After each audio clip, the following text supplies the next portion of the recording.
And welcome into the Varsity Voices podcast presented by C Spire, our fourth quarter episode of the week, as we've been, switching things up a little bit and releasing one each day. We got the whole crew here: Brandon Davis from Ward Central, Jake Wimberly from Brandon, and Caleb Hemmel, our producer. Want to remind you that this segment is built by Cherokee Brick, America's most trusted brick supplier. And Brandon, we've made the people wait all week. I mean, this is Thursday, right? And they're ready to know what is on the whiteboard here in the Environment Masters studio. Want to thank Environment Masters for sponsoring the whiteboard session, and also shout out to Hunter Townsend from West Lauderdale. You are the man.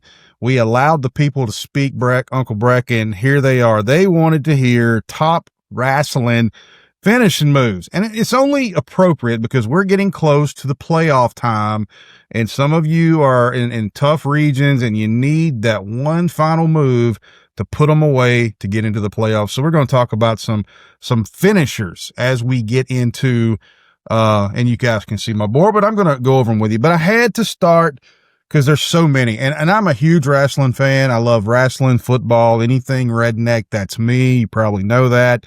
But I don't like just WWE stuff, the current day stuff. I'm more of a fan of the territorial days of the old school stuff. So Bill Watts, Dusty Rhodes, all that stuff, the Von Erichs, all that stuff from back in the day. So we're going to go through some honorable mentions, and then we'll go through this rather quickly. But honorable mentions, number 4, the GTS from CM Punk. Number 3 in honorable mentions, I have the Styles Clash from AJ Styles, by the way, getting ready to retire coming up next year, excuse me. Number 2, the F5, Brock Lesnar, a football player. And, Brock Lesnar, I wouldn't want to get into a street fight with him. And you got to have the person you cannot see. We can't see you, Breck. The AA from John Cena. So that is the honorable mentions. Getting into the actual list, this is going to be controversial, but go ahead and bring it on. I can take it, especially once you boys from West Lauderdale. And I know Gage Quimby at Warren Central is a big wrestling guy too, so go ahead and bring the smack talk when you get ready. But 10B, I had to do a 10B. I did 10, I do a 10B. Could not put a finisher on list out without Eddie Guerrero, the frog splash. Actually, people say that it actually takes your breath away when you get hit with that. The spear, a lot of people do the spear, but I think Edge does the spear maybe the best. Ross Coley over at McLaurin, he probably can school me on that. The elbow drop from Macho Man Randy Savage at number 9, old school. You got to go with the pomp and circumstance from the Macho Man. And then Razor Ramon. Earlier in the week, we did a tribute to Coach C.M. Miller. And one of the things that Razor Ramon did is he always came out and he flicked a toothpick at the camera. So for Coach Miller, we had to put in Razor Ramon and the Razor's Edge. Then you look at number 7, Sweet Chin Music, the old kick to the face by Shawn Michaels. That always put people to sleep. And then one from old school, the DDT from Jake Roberts, the man that really started the DDT, the one that made it work, Jake the Snake Roberts. Getting into some real old school stuff, and actually, Breck, probably didn't know this move never resulted in a win for Ric Flair, but it was a move that set up wins. So the figure 4 leg lock from Ric Flair, I have that at my number 5. Of course, at number 4, getting into, I think, probably the 4 best, the RKO from Randy Orton. You don't know when it's coming. You don't know when it's going to hit you. So the RKO. And then, go ahead. I was going to say, I like the Diamond Cutter. That was my version of it. Diamond Dallas Page, obviously, that's one that could have been added. Randy Orton, of course, everybody loves Randy Orton. Here's one that's going to cause some controversy because I didn't include The Undertaker. But, again, going back old school before The Undertaker was more known for his gimmick other than the pile driver that he did. But the best pile driver ever done was by Mr. Wonderful, Paul Orndorff. Go back and watch him, kids. You'll learn something. So the pile driver from Paul Orndorff was... I thought you were going to say Jerry the King Lawler. Jerry Lawler was also a good one that did it, from the Memphis territory. It was a good one. Had to have, and this would have started a riot. I know the West Lauderdale boys and probably the boys from Warren Central would have just strung me up if I did not have the Stone Cold Stunner from Steve Austin at number 2. Most people would have that at 1, but you're all absolutely wrong because my hero, and I'm telling you, I love this guy, the Western Lariat from Stan Hansen. If you don't know who Stan Hansen is, go watch some stuff on YouTube. He did a lot of time over in Japan. The dude looked like he worked stiff, like he would just beat the crap out of you because he couldn't see. He had bad vision, and that's just how he worked in the ring. So go watch Stan Hansen. He's one of my heroes. I love Stan Hansen, but the Western Lariat is the best finisher of all time. For you that don't like it, can kick rocks.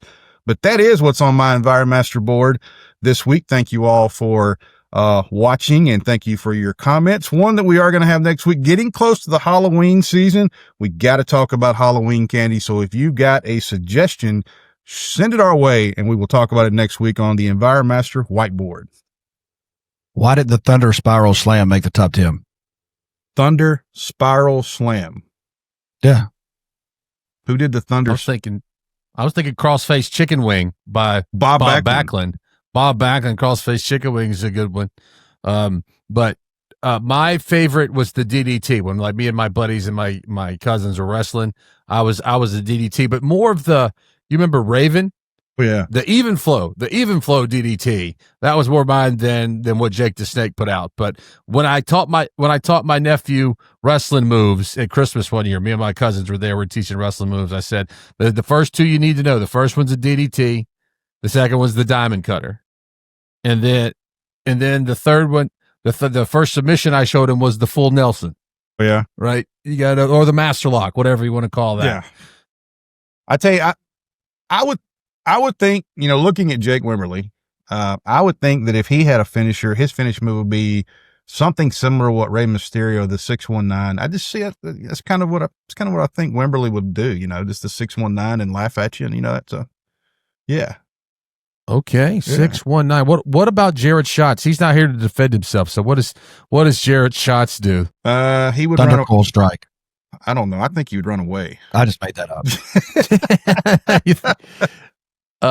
Who is the guy? Do you watch AEW any? Yeah, a little bit. Brad, where he like just does the little slow kicks and hits people. Oh, you're talking about Orange Cassidy.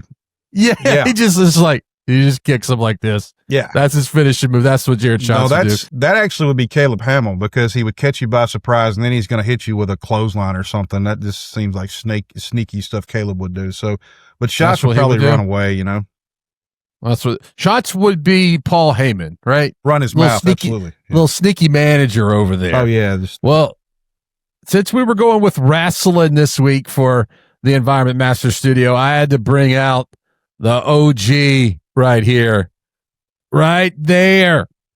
That is awesome. This is from when I was a kid, right? Yeah, man. And if you don't know, it's got Ultimate Warrior, Hulk Hogan, Texas Tornado, which is one of the Von Erichs, who Kerry Von Erich mentioned, and then the Big Boss Man. I remember he was like a police officer. Yeah. Like his gimmick was like he was a prison security guard, right? Something along those lines. Started out. Question is, did it come with a thermos, and do you still have it? Because otherwise, on Pawn Stars, they won't take it. I did not. I don't think it had a thermos, but this is from like it's got a date on it somewhere. 1992. Really? Registered trademark of Titan Sports. 1991. Okay. 1991. So there it is, right there. Big Boss. And all of Man. These guys have passed away now. That's right. Yeah, so Big Boss Man started out as Big Bubba Rogers. He was a security guard with the Midnight Express and Jim Cornette. And then probably y'all didn't know this, but Kerry Von Erich, he lost his foot. I didn't know it till I saw the movie. Yeah, he had an accident and actually lost his foot. So he wrestled with a prosthetic foot. People didn't know that. I didn't know that till I saw the Iron Claw, the movie. Because I knew he was Texas Tornado, and I'd watched some of his wrestling matches when I was a kid, but I never knew until I watched the Iron Claw movie that he actually wrestled with. He had a prosthetic foot, and that's what he wrestled with. So that is so many football players actually played college football. Like Bray Wyatt played at Troy. I got to watch him play against Mississippi State. I watched Roman Reigns. He was a defensive tackle at Georgia Tech, and then Goldberg. Well, and then also Baron Corbin. He played for Northwest Missouri State Division II. I got to watch them play in the national title game. So it's really cool that the way that I know a lot of football coaches love wrestling, and just how a lot of they kind of intermingle one way or the other, how they cross paths. It's really cool. Football and wrestling. I've got one more thing in my Environment Master Studio that I have to brag about. It's not a championship belt. It looks like a championship belt, right? But you know what it is? It's a fanny pack cooler. I need one of those so that I can hold my Gatorade, right? All my Gatorade, right? I keep my Gatorade cold. But my buddy got this for me for my birthday. So, but it also comes equipped with what's in here? Old school. I got them right here. They'll know what this is. Old school video games. Nintendo 64. Look at that. Hey, bring that to Starkville. We may get down to the hotel lobby at the Hilton Garden Inn, and we may have a some type of a battle royale down in the lobby. Look at that. Nintendo. You know Ben Ingram would kill at that too. That'd be Nintendo awesome. 64, No Mercy, the best wrestling game of all time right there. And then WrestleMania 2000. So yeah, I had plenty. There's a wrestling mask up there, but I've taken up everybody's time here with all my wrestling stuff. So if everybody else got anything in their studio they want to brag about. I don't have anything wrestling related. I just have something from about the same year that was relevant, those games on the N64. But this is a handout they were giving out at the SEC championship game back in 1998 over in Atlanta. One of the signs you would hold up. So I've got the big interlocking MSU sign. Yes. You can even know it's from that game because on the other side, you got the little matchup graphic. Yes. Classic look there. So a good little placard that you could hold up and wave. Kevin Prentice returns that punt, and we think we've got a shot, and then it went downhill from there. Yeah. Yeah, at least he, had a shot, and he didn't throw an interception when we should have kicked a field goal. But anyway, we'll take a break very quickly after that Environment Masters studio segment. And when we come back, we will get to the Week 9 preview right here on the Varsity Voices podcast presented by C Spire. At Fowler GMC, our customers have been our priority for over 70 years. That same dedication happens today as we offer a wide range of options to cater to every taste and budget. Whether you're looking for a luxurious and versatile SUV or a powerful truck, we have it all. Our knowledgeable team is here to assist you every step of the way, and we are committed to providing fast and courteous service. Visit us today and experience the difference for yourself. Trust, service, and selection. Fowler GMC. 3rd and 6 from the 40-yard line. Sure you're ready for this? He takes a snap, drops back. What's the right situation for a flea flicker? They should have been in nickel defense. There's a nickel and a dime? Now for a proper bull rush start of 3-point stance. What a disastrous play call. Ready or not, here we go. Hey, Dad. You can call me Coach. It's amazing what C Spire's nationwide 5G network can connect. C Spire, inspired by you. Elegance is in the details. Pine Straw America's premium longleaf pine straw subscription ensures your landscape stays pristine season after season. Precision edging, flawless installation, because your home deserves nothing less. Pine Straw America. And welcome back into the Varsity Voices podcast presented by C Spire. Time to take a look at this week's games. A lot of great ones to talk about. Well, as always, we'll start in the top 10. West Point, number 1, West Point taking on Caledonia. Probably not too much of a problem there for the Green Wave. The Tupelo Golden Wave going to host Horn Lake. Could be a little bit of a game there. Horn Lake's not doing too bad. Picayune and Long Beach down on the coast. And here's another fun one, Ocean Springs and West Harrison. Brandon, that could be a big game. Oh, no doubt about it. I mean, you think about it. You think about West Harrison losing last week. They can't afford to lose again. Ocean Springs, we know what they are trying to maintain. Right now, Gulfport is number 1 in the region down there. So it's a big game for both of those teams. One for Ocean Springs to try to get back into that top spot to have 2 home games in the playoffs, but also for West Harrison to be able to stay in the run for the playoffs down there. That's going to be a fun ball game with 2 great backs, with Baggett from Ocean Springs, and then of course the guy we talk about all the time, Jordan Stapleton from West Harrison. It's going to be a great game down there. And we love His Majesty Chalmers Berglund. Yeah, we love him. Oxford and Clinton's a game that we talked about previously in the week. Columbia and South Pike, a big one there with number 6. Pearl at Petal, a big one in that region. Biloxi and Gulfport, probably not too much there. Grenada and South Panola is a big game. We're going to talk about that more in our Pick'em segment tomorrow. And then D'Iberville, number 10, they are off this week. I know Jake Wimberly wants to talk about this one because the Florence Eagles are hosting Lanier. And we talked about earlier, you just talked to Coach Kelly this week, so that's a big one there in that part of the state, Jake. It is. And, right now, I mean, both of these teams, I think, early in the season, you would have said they maybe would have been reversed a little bit, with Florence and Lanier, but Lanier, again, undefeated. Now the pressure, we're going to see what Lanier plays like, with a little pressure. Not that, Florence is world beaters by any stretch of the imagination, but you look at Rod Davis's Eagles team, they need a win big time. I mean, they need to try to get back in this playoff hunt and see if they can do some damage here. They'll host this ball game, but, right now Lanier is doing everything right. They're blocking it right, tackling it right, running the football. So we'll see if they can continue to do that as they travel down 49 South this week. Another one that we've talked about is Choctaw County and Winona. We've talked about how it's sort of a carousel in that district with Winona beating Noxubee beating Choctaw. If everything holds serve, Choctaw would have to beat Winona, and then who knows what happens in that region there in 3A North. Also, Madison Central and Germantown is a big game in Region 2 7A, and that could be for some playoff placement there, home games, who's going on the road, who's doing things like that. And Brandon Davis, you're going to Neshoba Central with the Vikings. That's a big one this week. Yeah, it's going to be a huge game going over to Philadelphia. Both teams are 2-0 in region play right now, so this obviously puts the winner of this game in the driving seat. Warren Central averaging 30 points a game on offense. Defense was giving up 21, but in region play, they've really shrunk that down. They're giving up only 10 points a game in the 2 region games they've played, so that's gotten a lot better. Neshoba Central, on the other hand, Shannon Ruffin's bunch kind of flying under the radar. They're 2-0 in region play. In region play, I mean, this bunch has been awesome. Offensively, 46 points a ball game.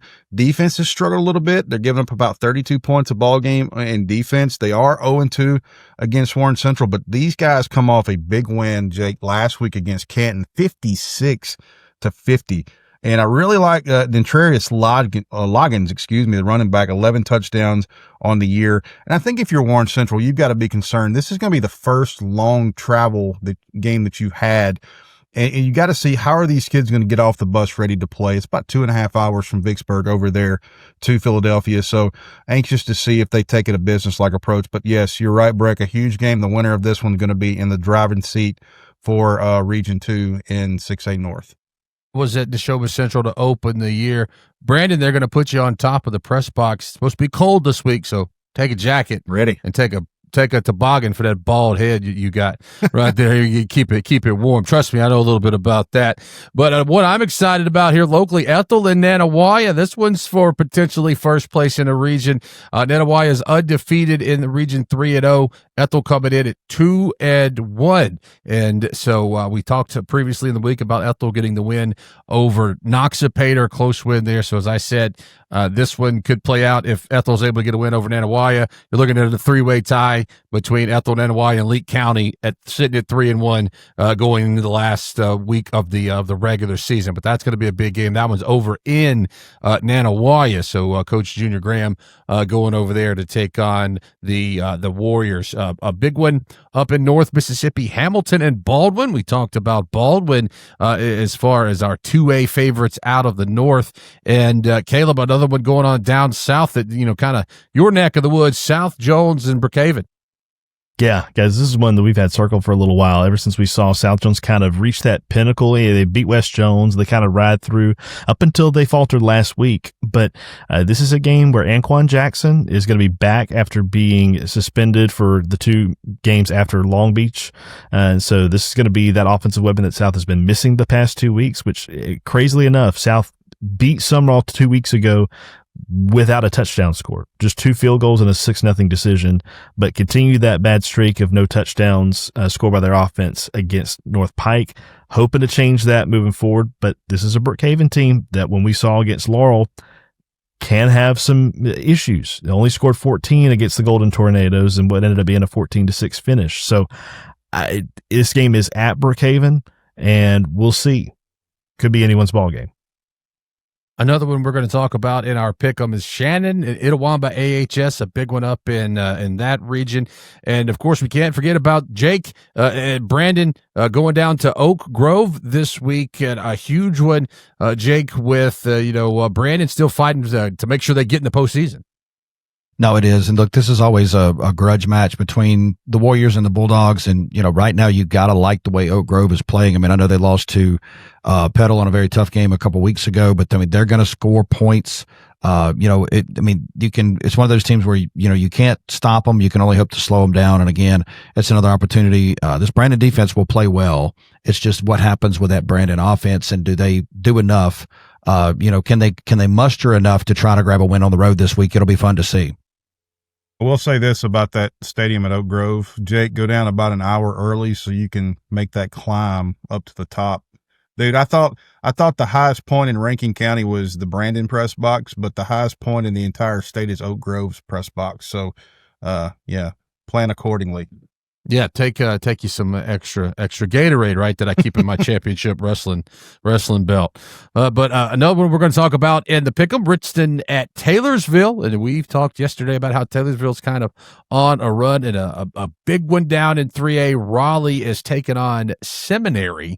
That is a huge one. And then one more in the MHSAA that Brandon wanted to talk about, Smithville and Biggersville, a big one up in Northeast Mississippi. Hey, Smithville team kind of flying under the radar. Jimmy Young's bunch, 3-5 on the year. They are 1-0 in region play. They beat Thrasher 43-0 last week. So, not many region games up there. I think they only play 3 region games. So, got a shutout in region play. Biggersville, though, is stacked. Zay Mays, we talked about him, 2,400 total yards, 32 touchdowns. On the defensive side, Dylan Johnson at linebacker, he is all over the field, 44 tackles, 11 for loss. But what I like about Smithville is Wes Wiggins, their offensive tackle. He is one of the top linemen in the entire state. That he is a UAB commit. And Riley Eaton, a youngster that runs behind that line. They've got a shot here because they have done extremely well against Biggersville. They are 30-8 overall against Biggersville. So I'm anxious to see how this all plays out. Biggersville last week, they beat Tupelo Christian 38-0. So this is going to be a big one. Smithville has to travel up to Biggersville, but if they can go up there and get a win over Case Ingram's bunch, that's going to be a great win for Jimmy Young and his staff down there. Looking at the MAIS JA, taking on Bio Academy, Park Lane and Simpson's a big ball game. Brookhaven Academy's taking on MRA. Looks like a good matchup on paper, but MRA's just rolling through. You got Hartfield taking on East Rankin. Also, a shout out to Teddy Dice, the coach. Looks like me and Brandon now with that no hair, the bet that he made with his team. If they would so many games, he would shave his head, and so he did that. Also, there's a big game, Leake Academy and Tri-County Academy. That is the big one. But if you want to hear us talk about that, you're going to have to wait till tomorrow, because that's what we're going to talk about in the Pick'em. So that does indeed wrap up this episode of our show for this week. But Brandon Davis, Jake Wibberly, Caleb Hemmel, this is Brett Riley signing off here on the Varsity Voices podcast presented by C Spire.